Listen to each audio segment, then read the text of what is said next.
Here we are again at the Toasty Talks. We got Allison, we got Sam, and we got Riley. And today we're going to be talking about 12th Night and specifically about what we think about it. We're reviewing the setting, the structure, and we're also going to review some gender roles, and specific characters. So we're going to start off today with our setting. Allison, would you say anything about the setting? Well, I think the setting at the beginning was like a little unclear because there's a lot of jumps in time. Like at the beginning, we didn't know where what's her name? Viola, it first met the captain.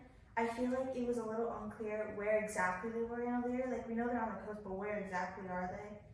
And I feel like that happened a lot in many different scenes. Yeah, I feel like they kind of just enter these people, but we didn't really know where they were and where in time this was happening, because there was also a lot of jumps in the timeline. Yeah, they just said a house or the next day. It was like, give me a week, give me a day, give me a country. No, really, but you know, because they were outside of Illyria at one point, and it's like, okay, what's the next town?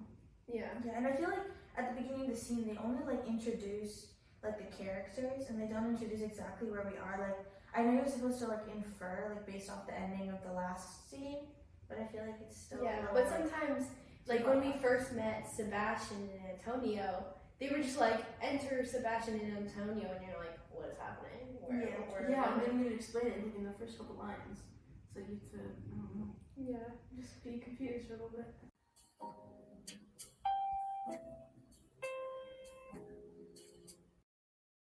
So there were some plot holes. Take for example the shipwreck.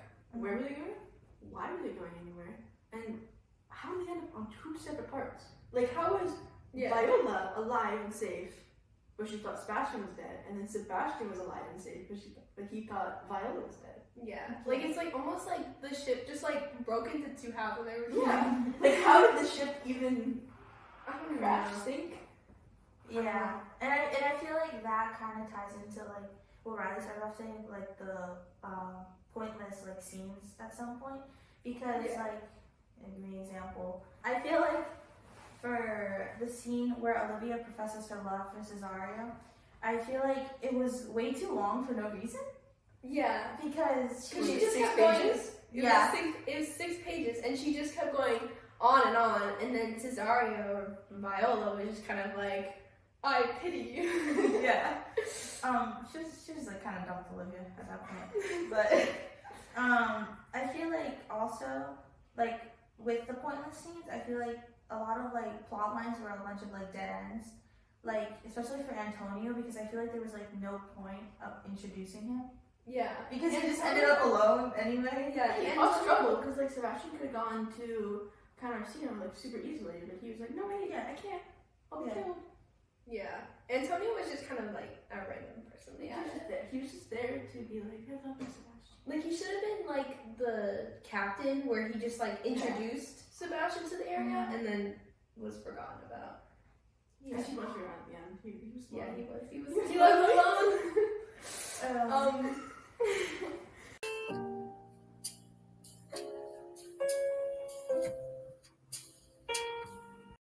And also, another long scene was the duel, because I feel there was a lot of build up to it with Sir Toby and Fabian kind of going back and forth between Viola and Sir Andrew, and they were kind of building the scene up, and then nothing kind of.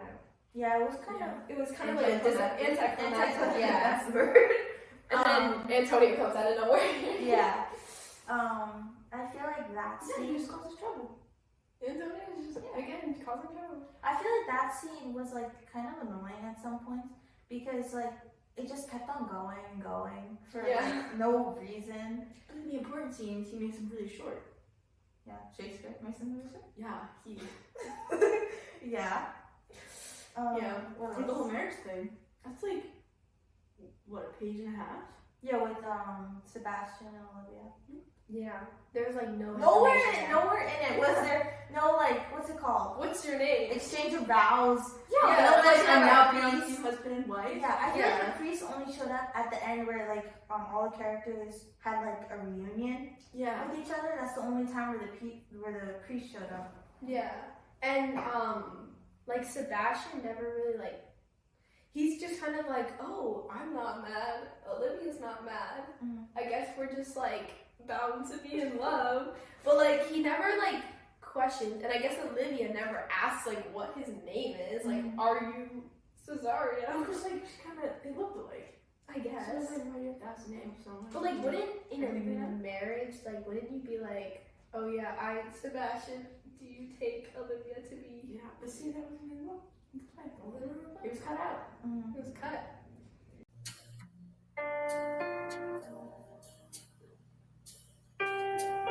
Now we're gonna take a look at some of the characters and some specific gender roles that they display in this Yeah. in this When we story. start with the main one, Viola Cesario.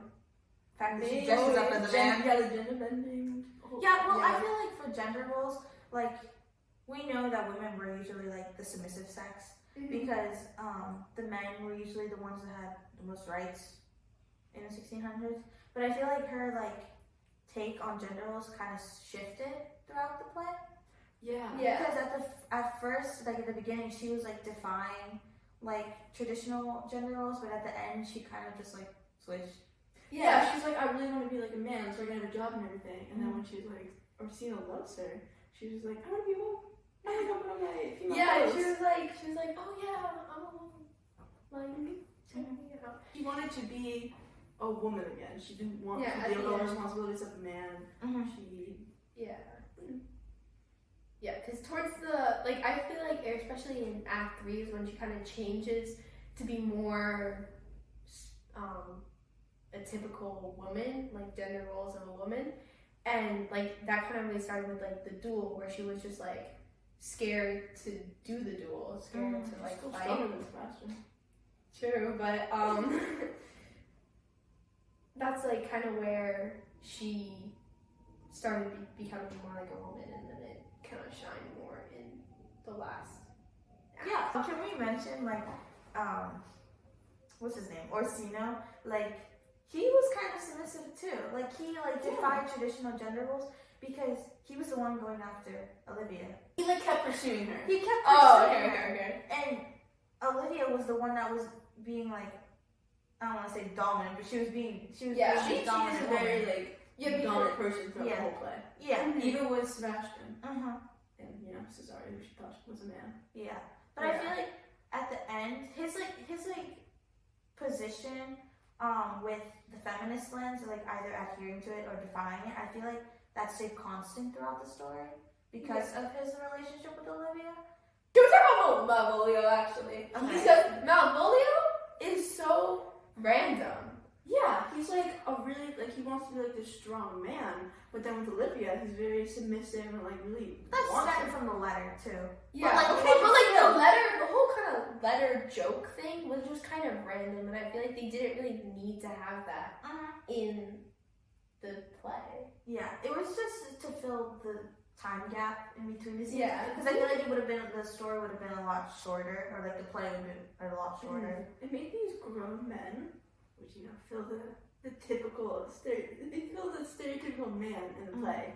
It makes them act like children, which like they are because they're always drunk. But like the the letter is very childish. Yeah, which is but really also funny. Maria was kind of like the mastermind of like the whole letter thing, because she wrote it and she was like, that's not a typical place for a woman.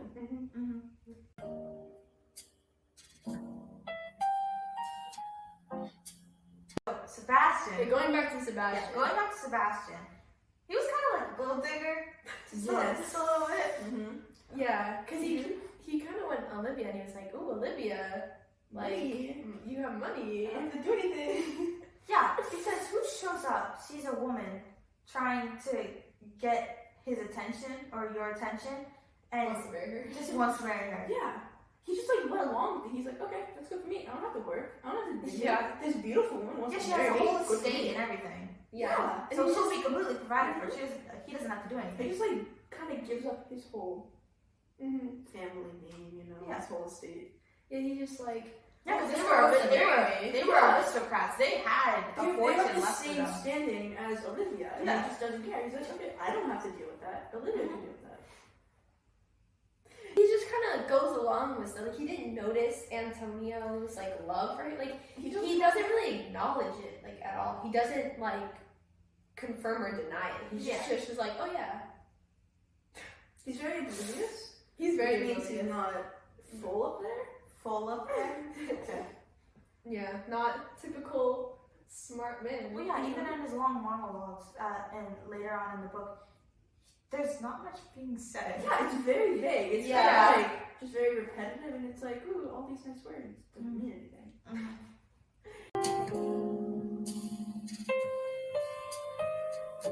I feel like we talked enough about Sebastian, so we can move on to Sir Toby. Sir Toby, yeah. Sir Who Toby is and a Maria. stereotypical man. He is very, very much so. Oh, yeah. Drunk all the time. Yes. Sir Toby, he first battled Antonio. Like when Antonio interrupted the duel, he battled Antonio, and then he also battled Sebastian. Mm-hmm. And like that was just kind of like referred to, but like he is more of like the stereotypical man where he's like drunk. Yeah, well, all the scenes with him in the book, he's Yeah. always portrayed he's as a always- stereotypical yeah. man. He's a knight, so he's a strong guy. Except for Andrew. Andrew. Not Andrew. You're talking about Sir Toby? Yeah, but still, Andrew, he was just kind of there. Yeah. He didn't really do anything. He was another character where they just kind of added him to add an extra Yeah, he layer. was purely for comedy. Yeah. There's nothing else. Like one Yeah. of the people that Olivia wanted. The mourning period.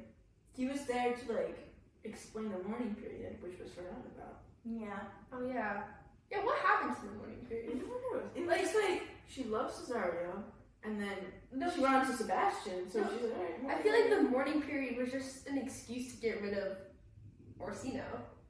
And then Cesario came along and she's like, oh Well, I don't know. I what's feel going like on. scenes like that were like forgotten, while scenes like at the end where Sir Toby married Mariah, I feel like that scene was just added in for no reason, while important scenes were forgotten about. Yeah. Like, Yeah. he just ends up like marrying her Yeah. at the end for no reason. And no one like really talked about it. It was just like, oh yeah. Yeah, they don't even talk about Malvolio. Like only he was, they only like reference it. tortured basically, and there's okay. Yeah, they She's forgot gonna about go him for a for- couple scenes. Yeah, they never talk about like what Andrew or Antonio are gonna do. Like they're just what? Yeah. They're just And gonna love each other. Antonio like he either goes to jail or he just kind of gets left in Illyria, Mm-hmm. and then Andrew like he went there and he lived at Olivia's house for a really long time. I don't know how long. What is he gonna do now? He's a drunk knight who's been leeching off of Olivia's money. Yeah. And then Sir Toby wanted to leech off him. Yeah.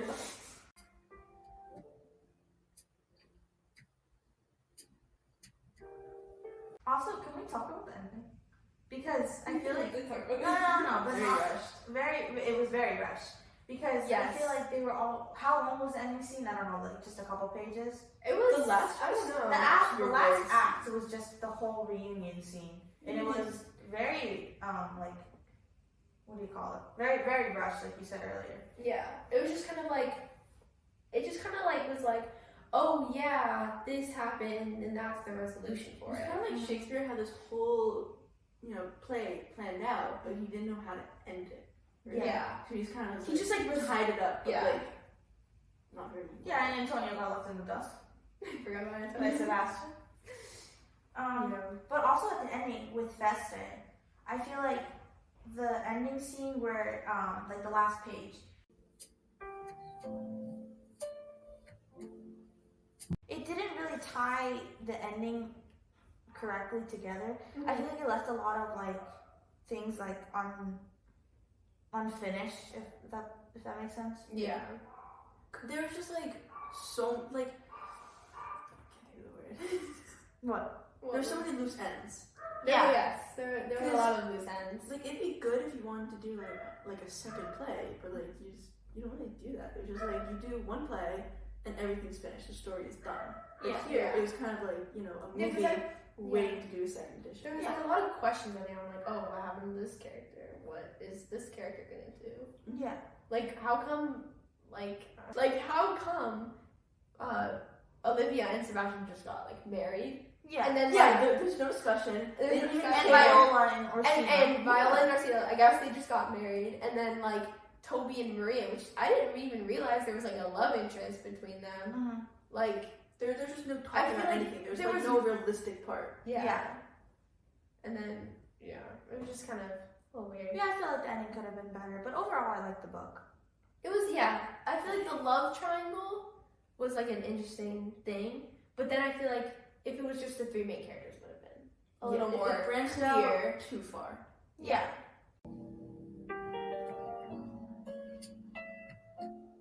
Overall, it was good. Overall, It was also a very bold book to put out in the 1600s. Yeah. Yes. Because you have Antonio and Sebastian, who, they are like a gay couple. Well, they're not a gay couple. But Antonio. Well, like you have Antonio and Sebastian, and Antonio, he wants to be with Sebastian, who's, another boy. And then you have Cesario and Olivia, who are obviously two girls, even though. Well, yeah. But it's just very bold. Yeah. I think that's the conclusion of our Toasty Talks. And we'll see you next episode.